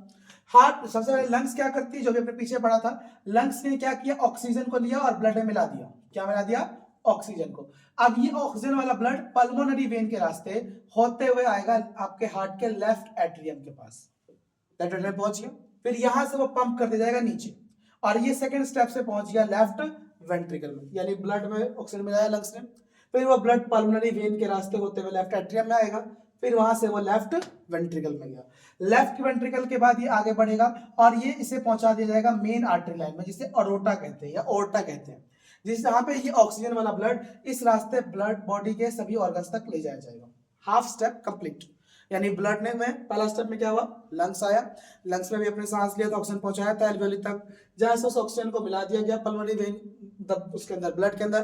फिर वो ब्लड पल्मोनरी वेन के रास्ते ब्लड को लेकर कहां गया, लेफ्ट एट्रियम में। फिर लेफ्ट से वो लेफ्ट वेंट्रिकल में गया, लेफ्ट वेंट्रिकल से वो फिर ऑर्टा के रास्ते जो है बॉडी के ऑर्गन तक पहुंचा देगा। ब्लड में जितना ऑक्सीजन सब यूज हो जाएगा। अब उस ब्लड में ऑक्सीजन बचा नहीं है, तो ब्लड कैसा हो चुका है, डीऑक्सीजनेटेड। तो अब उस ब्लड को बॉडी ऑर्गन क्या करेगा, मेन वेन के रास्ते ट्रांसफर कर देगा और जो इसे लेकर वापस से हार्ट के पास आएगा। और हार्ट के इस बार कहां पे आएगा, राइट एट्रियम में, जहां से इसे पहुंचा दिया जाएगा राइट वेंट्रिकल में। फिर राइट वेंट्रिकल से वापस पंप किया जाएगा, फिर इस बार वो पल्मोनरी आर्टरी के रास्ते डीऑक्सीनेटेड ब्लड को लेकर लंग्स के पास ही पहुंच जाएगा, जहां से लंग्स वापस से इस डीऑक्सीनेटेड को ऑक्सीजनेटेड बना देगी। अब यहां नोटिस करो, आर्टरी क्या कर रही है, सर आर्टरी जो है हमारे पास वो ऑक्सीजनेटेड ब्लड यानी ऑक्सीजन वाले ब्लड को लेकर जा रही है। यहाँ वेन क्या कर रही है? तो सर जी वेन जो है हमारे पास ये डी ऑक्सीजन यानी कार्बन डाइऑक्साइड वाला ब्लड को लेके जा रही है। पल्मोनरी में उल्टा होता है, जो काम आर्टरी कर रहा था वही काम अब पल्मोनरी का वेन करेगा। पल्मोनरी जो आपके पास यहाँ पे वीन है, ये क्या करेगा? ये आपका ऑक्सीजन ब्लड लेके जाएगा, यानी यहाँ आर्टरी लेके जा रहा था, ऊपर आर्टरी नहीं है, ऊपर पल्मोनरी वीन हो गया जो ऑक्सीजन वाला ब्लड लेके आया था।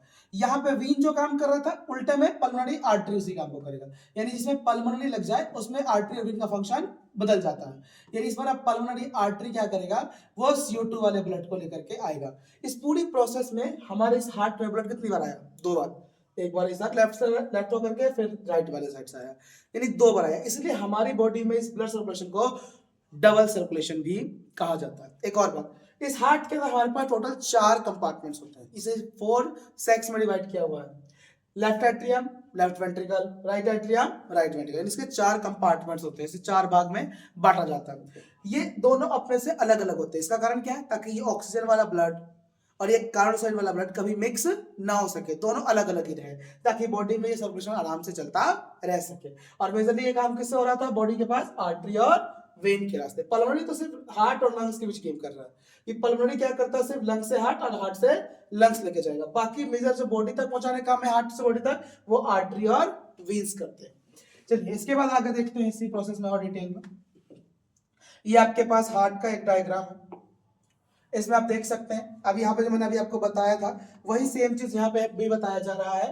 Blood travels twice through the heart in one complete cycle of the body. हमारी बॉडी में ब्लड 2 बार आता है, पहले लेफ्ट साइड से आएगा, नीचे जाएगा, फिर फ्लो करेगा, बॉडी में जाएगा, फिर बॉडी से वापस इस रास्ते रिवर्स आएगा, रिवर्स आके फिर फ्लो करेगा, फिर इस रास्ते से लंग्स के पास लौट जाएगा। ये अलग अलग टाइप सबको समझाने की कोशिश करी गई है। इसके बाद आप देखेंगे हमें ब्लड के अंदर पढ़ना है कि ब्लड में क्या क्या होता है। तो नॉर्मली आपके पास जो ब्लड है उसके अंदर ये चीजें देखने को मिलती है आपको। ब्लड के पास आपके पास यहाँ पर ब्लड होता है क्या? अगर पूछ ले तो एक फ्लूइड कनेक्टिव टिश्यू है, इसका आपने पढ़ा था, एक तरह का कनेक्टिव टिश्यू होता है जो चीजों को ट्रांसफॉर्म करने का काम कर रहा है। ये 2 कंपोनेंट्स में डिवाइड होता है, ब्लड कॉर्पस और दूसरा प्लाज्मा के ऊपर। ब्लड कॉर्पस को हम लोग ग्रैनुलर कंपोनेंट भी कहते हैं और वो लिक्विड कंपोनेंट भी माना जाता है। इस ब्लड कॉर्पस के अंदर 3 चीजें हैं, आरबीसी, ब्लड प्लेटलेट्स, डब्ल्यूबीसी। और प्लाज्मा सिर्फ एक ही अकेला कंपोनेंट है जो अलग है। इन तीनों में आरबीसी जो होता है यही CO2 और O2 वाले गैसेस को कैरी करता है। इसके पास Hb होता है। Hb का मतलब सर जी क्या? तो Hb का मतलब है यहाँ पर हीमोग्लोबिन। क्या होगा इसके पास? इसके पास होगा हीमोग्लोबिन, जिसकी वजह से ब्लड का रंग कैसा होता है? लाल होता है, इसलिए रेड ब्लड सेल भी कहते हैं। फिर पहले पढ़ लेते हैं डब्ल्यूबीसी। डब्ल्यूबीसी क्या करता है? ये बॉडी को डिफेंसिव बनाता है, यानी ये जर्म्स वगैरह से जब बचाता है बॉडी। और कैसे बचाता है? ये प्रोड्यूस करता रहता है एंटीबॉडीज को। ये एंटीबॉडीज लड़ते हैं और जितने जर्म्स वगैरह आते हैं उनसे आपकी बॉडी को सुरक्षा देता है। ब्लड प्लेटलेट्स का काम क्या है? ये ब्लड की क्लोटिंग यानी उसको थक्का जमाने में मदद करेगा। प्लाज्मा क्या होता है? प्लाज्मा को याद रखो, ये एक येलो कलर का फ्लूइड होता है, इसमें 90% पानी और 10% ऑर्गेनिक चीजें इसमें मौजूद होती है, जैसे प्रोटीन वगैरह होता है। जैसे प्रोटीन में खासकर इसमें एल्ब्यूमिन, ग्लोब्यूमिन और इनऑर्गेनिक मिनरल्स, आयंस वगैरह ये सब मौजूद होते हैं कि ये फ्लूइड लिक्विड है जो इस सभी को फ्लो करने में हेल्प करता है। इसमें 90% से पानी है और 10% के अंदर ये सारे ऑर्गेनिक चीजें मौजूद होती है। नेक्स्ट है आपके पास इसमें लिम्फ के बारे में। लिम्फ क्या होता है जी?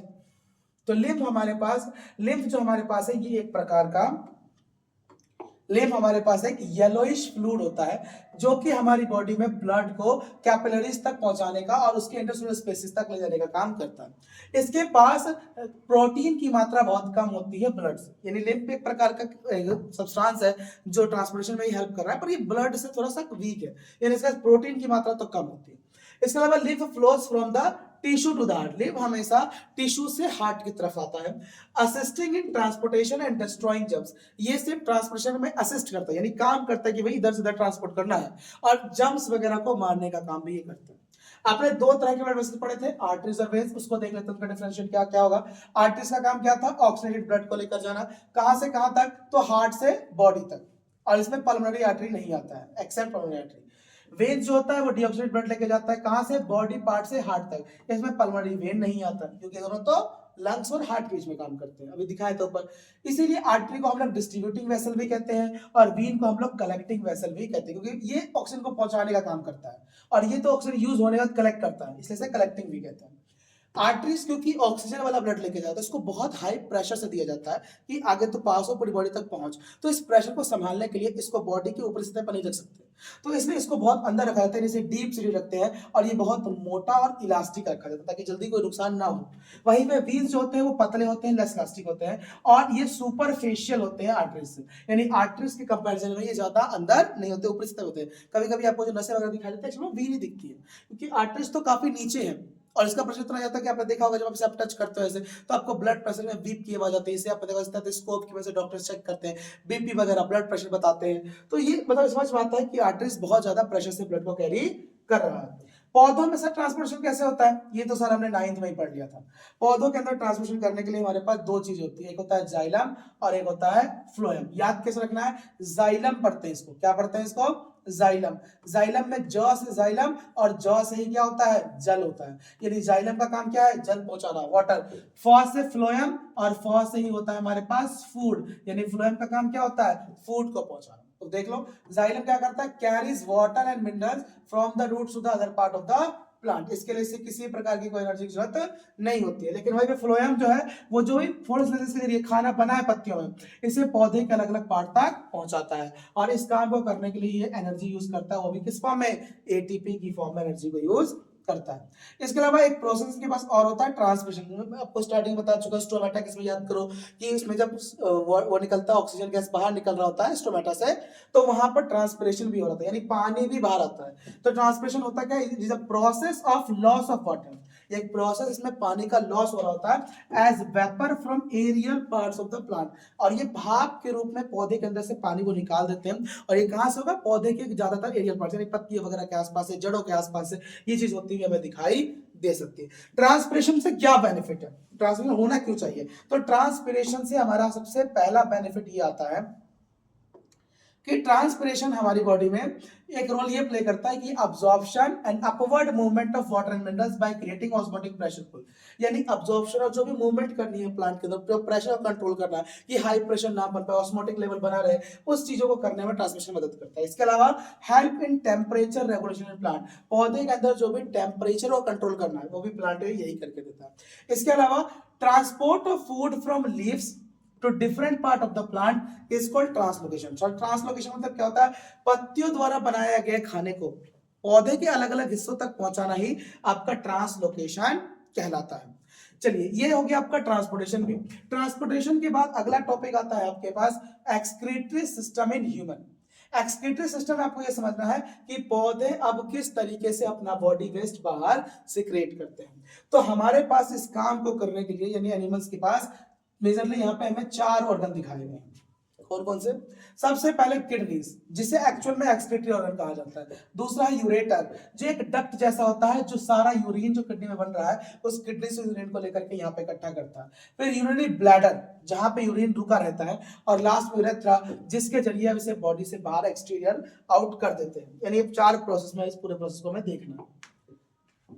ऐसा कुछ होता है, किडनी 2 होती है, एक लेफ्ट साइड एक राइट साइड। यूरेटर के रास्ते जो है, आपको मैं जरा जूम कर देता हूं, यहां पे सबसे पहले क्या था आपके पास, राइट किडनी और लेफ्ट किडनी, 2 तरह की किडनीज होती है हमारे पास। इन दोनों किडनीज की तरफ से आपके पास जो है क्या होता है, ब्लड जो यहाँ से यूरिन होता है, ये यूरेटर के रास्ते ट्रेवल करते हैं, इस ब्लैडर में इकट्ठा होता है, और फिर यूरेथ्रा के रास्ते हम इसे बॉडी से बाहर सिक्रेट आउट कर देते हैं। एक्सक्रीशन का मतलब क्या होता है, तो एक्सक्रीशन का मतलब होता है the metabolic activities in the body generates many kind of waste including nitrogenous wastage which are harmful for the body and hence needed to be removed। हमारे बॉडी में जब ये सारे काम चल रहे थे, सारे प्रोसेस, तो बहुत सारा मेटाबॉलिक वेस्ट बनता है जो कि हार्मफुल होता है, और वो इतना हार्मफुल होता है, नाइट्रोजनस होता है, इसे बॉडी से बाहर निकालना बहुत जरूरी है, और इस काम को करके देता है हमारा एक्सक्रीशन। और एक्सक्रीशन उसी प्रोसेस को कहते हैं जिसके जरिए हम इन वेस्ट को अपनी बॉडी से बाहर सिक्रेट आउट कर देते हैं। आखिर हम क्या क्या सिक्रेट आउट कर सकते हैं या करते हैं, तो देखो जी हम 4 चीजें सिक्रेट आउट करते हैं नॉर्मली। आपके पास ये टेबल में दिख रहा होगा, सबसे पहला आता है आपके पास नाइट्रोजीनियस वेस्ट, जिसमें नाइट्रोजन होगा। इसमें मेजरली 3 है, यूरिया, यूरिक एसिड और यूरिन, ये तीनों एक साथ ही बॉडी से ज्यादातर बाहर आ जाते हैं। फिर आपके पास आता है वाटर का एक्सेस, अधिक मात्रा में पानी। पानी भी या तो आपके पसीना के रूप में, स्वेट के रूप में बाहर आ जाएगा, या फिर वो यूरिन के साथ ही बाहर आ जाता है। फिर आता है थर्ड वेस्ट गैसेस, जैसे हमारी बॉडी में CO2 वगैरह बन रहा था, तो वो सब निकलता है भाई जब हम रेस्पिरेशन कर रहे होते हैं, तो जब सांस छोड़ते हैं तो सब बॉडी से बाहर आ रहा था। और आखिर में आता है कुछ सॉल्ट्स वगैरह, ये भी यूरिन वगैरह के रास्ते या स्वेटिंग के रास्ते जो है बॉडी से बाहर आ जाता है। अब इसी चीज को हम समझें तो इनिशियल ऑर्गेनिजम्स जो होते हैं वो अपना ये सारा का सारा वेस्ट सिंपल डिफ्यूजन प्रोसेस के थ्रू कर देते हैं, यानी बॉडी से खुद ब खुद डिफ्यूजन करके रिलीज कर देते हैं। ह्यूमन बीइंग्स के अंदर इस काम को करने के लिए थोड़ा सा कॉम्प्लेक्स सिस्टम होता है। हमारे पास जो ये कॉम्प्लेक्स सिस्टम मौजूद है, इस कॉम्प्लेक्स सिस्टम में क्या क्या होगा। फर्स्ट स्टेप इट में अच्छा इसका जरूरत क्या है वो भी सब समझाया जाएगा इसी में आपको। It maintains water equilibrium, pH equilibrium, ion equilibrium of the blood and osmotic equilibrium. हर एक चीज आपका आयंस का लेवल, पीएच का लेवल, वाटर का लेवल, सब चीजों को मेंटेन करने में मदद कौन करता है, एक्सक्रीटरी सिस्टम। इसके अलावा it helps to excrete out waste product urea in the dissolve form from the blood. इसके अलावा ये आपकी बॉडी से सारा का सारा जो वेस्ट प्रोडक्ट है, यूरिया है, इन सभी को भी बॉडी से बाहर निकालने में मदद करता है। It excretes poisonous substances like drugs, toxins from the body. हमारी बॉडी में बहुत सारे कभी कभी पॉइजनस सब्सटेंस भी होते हैं जो बन रहे हैं, जो हमारी बॉडी के लिए अच्छा नहीं होता, तो उनको भी यहीं से बाहर कर देता है। It regulates blood pressure by controlling the fluid balance in the body. और ये आपके बॉडी के ब्लड प्रेशर को भी कंट्रोल करता है, क्योंकि जितना भी एक्सेस फ्लूइड होता है उन सबको बॉडी से बाहर सीक्रेट आउट कर देगा। इस प्रोसेस के बाद आपके पास यहाँ जो मेजरली समझना है, जो भी चीज हमारी बॉडी में इसके थ्रू बाहर आते हैं एक्चुअली वो यूरिन के ही फॉर्म में आएगी ज्यादातर। तो यूरिन में आखिर ये काम चलेगा कैसे, तो इस चैप्टर में अगला टॉपिक ही आपके पास फॉर्मेशन ऑफ यूरिन। हम समझेंगे कि यूरिन बनता कैसे और इसे किस तरीके से एक्सक्रीट आउट किया जाता होगा। देखिए फॉर्मेशन ऑफ यूरिन किस प्रकार से होगा, तो यूरिन का फॉर्मेशन जो है हमारे पास यहाँ पर, इसको करने के लिए हमारे पास हर एक किडनी के अंदर बहुत सारे छोटे फिल्ट्रेशन यूनिट्स लगे हुए हैं जो फिल्टर करने का काम कर रहे हैं वाटर्स वगैरह को, जिसे हम लोग यहाँ पर नेफ्रॉन कहते हैं। Nephron are made up of a cluster of thin walled capillaries called glomerulus. Nephron जो है बहुत सारी पतली पतली लेयर से कैपिलरीज से मिलकर बनता है, जिसे हम लोग ग्लोमेरुलस कहते हैं। ये इसके साथ एक कप जैसा स्ट्रक्चर और लगा होता है जिसे हम लोग वॉमेन कैप्सूल कहते हैं, और एक लंबी सी ट्यूब होती है जो इस कैप्सूल से कनेक्ट होती है। यानी क्या सर, नेफ्रॉन है, नेफ्रॉन के पास ग्लोमेरुलस है जो पतली पतली वॉल से कैपिलरीज से बनी हुई है। इसके ही पास में एक और ऑर्गन होता है कप जैसा, जिसे वॉमेन कैप्सूल कहते हैं, और ये एक लंबी ट्यूब के जरिए टर्मिनेट हो रहा होता है। The renal artery brings oxidated blood to the kidneys along with the nitrogenous waste like urea and uric acid and many other substances. Renal artery क्या करता है, आपकी बॉडी में जो भी ऑक्सीडेटेड ब्लड है उसको किडनी तक लेके आता है, जिससे कि उसके अंदर जो भी यूरिया है, यूरिक एसिड है और दूसरी चीजें हैं, उन सभी को क्या किया जा सके, पहचाना जा सके और बॉडी से अलग किया जा सके। ये सारा का सारा ब्लड जो है वो फिल्टर हो जाता है इसी ग्लोमेरुलस के द्वारा, और फिल्टर होकर के पहुंचता है ट्यूबुलर पार्ट में, जो कि नेफ्रॉन का ट्यूबुलर पार्ट होता है। यानी जैसे आया ग्लोमेरुलस में फिल्टर कर देगा और ट्यूब के रास्ते से आगे पास ऑन कर देगा। इस बीच में ये फिल्टर यूनिट क्या करता है, इस ट्यूबुलर पार्ट से मूव करता है ग्लूकोज, अमीनो एसिड, सॉल्ट और जितना भी एक्सेस वाटर होता है, इन सबको सही से सिलेक्ट करता है, वापस से ब्लड वेसल को रीअब्सॉर्ब करवाता है और इसे इसके ट्यूब्यूल्स के रास्ते वापस बैक कर देगा, और जो भी वेस्ट होगा उसे आगे की तरफ ले आएगा। यानी आप यहाँ पे जो भी अब्जॉर्प्शन होता है वो किस किस पे डिपेंड करेगा, तो देखिए जितना भी अब्जॉर्प्शन होना है ये डिपेंड करता है नॉर्मली दो पॉइंट से। पहला कि how much excess of water is there in the body and how much nitrogenous waste need to be excreted out। ये आपकी बॉडी में कितना पानी है और कितना वेस्ट है उसको उस पर डिपेंड करता है। मतलब समझ में नहीं आया कुछ, देखिए जैसे ही ब्लड आया, ब्लड के किडनी के पास पहुंचते उसमें से नाइट्रोजनस वेस्ट पहचाना जाएगा, यूरिया है, यूरिक एसिड, ये सब कुछ है, तो सबको अलग किया जाएगा, फिल्टर आउट किया जाएगा। इस फिल्टर आउट करने के लिए इसमें चाहिए होता है वाटर। अब जितना ज्यादा आपकी बॉडी में पानी हो, मतलब ज्यादा तक कुछ भी नहीं होता है, मतलब जितनी लिमिट है, यानी आपकी जो वाटर की सप्लाई अगर वो प्रॉपर है तो वो सारा का सारा वेस्ट मारा जाएगा। अगर पानी की सप्लाई कम है तो फिर इस केस में देखा जाएगा कि कितना बॉडी से एक्सक्रीट आउट करना इंपॉर्टेंट है, फिर उतना वेस्ट को यहां से बाहर कर दिया जाएगा। So the fluid now flowing in a tubular part is urine which gets collected in collecting ducts of nephron। और फिर ये जो फ्लूइड है पूरा पूरा जिसे हम यूरिन कहते हैं, ये बहते हुए कलेक्टिंग डक्ट जो कि नेफ्रॉन के पास होता है वह इकट्ठा होने लगता है। फिर यही कलेक्टिंग डक्ट्स इसे लेकर के किडनी से अलग कर देते हैं और इसे आगे ले जाकर के यूरेटर से जोड़ देते हैं, जिससे कि ये सारा का सारा वेट किडनी से निकल करके यूरेटर तक पहुंच जाता है। यूरेटर इस ब्लड को लेकर के आगे ड्रेन कर देता है यूरिनरी ब्लैडर में, जहां से फिर ये इसको स्टोर किया जाता है। कब तक स्टोर किया जाएगा? जब तक कि वो प्रेशर ना बने या ऐसा वक्त ना आए जब यूरेथ्रा को एक्सपैंड होना पड़े। जैसे ही वो प्रेशर बनेगा और यूरेथ्रा एक्सपैंड करेगा, यानी आपका ब्लड एक्सपैंड करेगा कि हाँ जी ये फुल आउट हो चुका, फिर आप इसी यूरेथ्रा के थ्रू जो है क्या करेंगे, अपनी बॉडी से पास आउट कर देंगे। कैसे होगा? आपको एक अर्ज होगी, यानी एक जरूरत समझ आएगी, आपके सेंसर नर्व्स बताएंगे कि दिस टाइम आपका ब्लड एक्सपैंड हो चुका है और ये सारा का सारा जो यूरिन है आपको अपनी बॉडी से बाहर एक्सक्रीट आउट करना है। ये ब्लैडर जो होता है ये एक मस्कुलर स्ट्रक्चर का बना हुआ होता है और इसे पूरी तरीके से कैसे कंट्रोल करते हैं? नर्व्स के थ्रू। बताया ना आपको, नर्व सिग्नल्स देंगे कि ये करना है। 180 litre of filtrate is formed daily but only 2 liter is excreted out as urine, so the rest is reabsorbed in the body। हमारा बॉडी दिन भर में 180 लीटर फिल्टर करता है लिक्विड्स को, लेकिन उसमें से हम सिर्फ 2 लीटर यूरिन ही बड़ी बॉडी से बाहर सिक्रेट आउट करते हैं, बाकी दोबारा से बॉडी इसको अब्सॉर्ब कर लेता है क्योंकि उसकी रिक्वायरमेंट है जिसे उसे फुलफिल करना होता है। इसके बाद चलिए नेक्स्ट में चलते हैं आगे। यहाँ पे आपको शॉर्ट करके पूरा फंक्शन ऑफ नेफ्रॉन समझाया गया कि सचिन नेफ्रॉन के अंदर क्या क्या फंक्शंस पाए जाएंगे। तो नॉर्मली यहाँ पे नेफ्रॉन के 2 फंक्शंस होते हैं। सबसे पहला एक्सक्रीशन ऑफ नाइट्रोजनियस वेस्टेज, दूसरा वाटर और आयनिक चीजों के बैलेंस को मेंटेन करना। ये है आपके पास नेफ्रॉन का स्ट्रक्चर। अभी देखा था आपने, यहाँ से यहाँ पे नर्व्स ट्यूब्स कनेक्टेड थी किडनी की, अंदर ग्लोमेरुलस है, ग्लोमेरुलस के ऊपर एक और कवर है, कप जैसा, इसे वॉमेस कैप्सूल कहते हैं। ये आगे जाकर के एक ट्यूब से कनेक्टेड है, यही वो सारा फिल्टर होकर के इस ट्यूब के रास्ते आगे लेके लाया गया था और आगे आने के बाद इस ट्यूब वगैरह के रास्ते, जिसका नाम आपको वहां नहीं बताएगा डिटेल में, इसे यहाँ पे आप प्रॉक्सिमल कन्वोल्यूटेड ट्यूब्यूल यानी पीसीटी कहते हैं। फिर उसके बाद डीसीटी आता है, डिस्टल कन्वोल्यूटेड ट्यूब्यूल। फिर वहां से इसे आगे पास आउट करते हुए कलेक्टिंग डक्ट से जोड़ दिया जाता है, जहां से यूरेटर के पास चला जाएगा, फिर यूरेटर से यूरेथ्रा, यूरिनरी ब्लैडर, फिर उसके बाद यूरेथ्रा के थ्रू बॉडी से बाहर सेक्रेट आउट कर देंगे। इस पूरी प्रोसेस में आपके पास जो स्ट्रक्चर था उसको समझाया गया है कि यहाँ पर 3 स्टेप के अंदर काम होता है। यूरिन का पूरा फॉर्मेशन टोटली 3 स्टेप्स पर डिपेंड करता है। कौन कौन से सच्ची वो 3 स्टेप?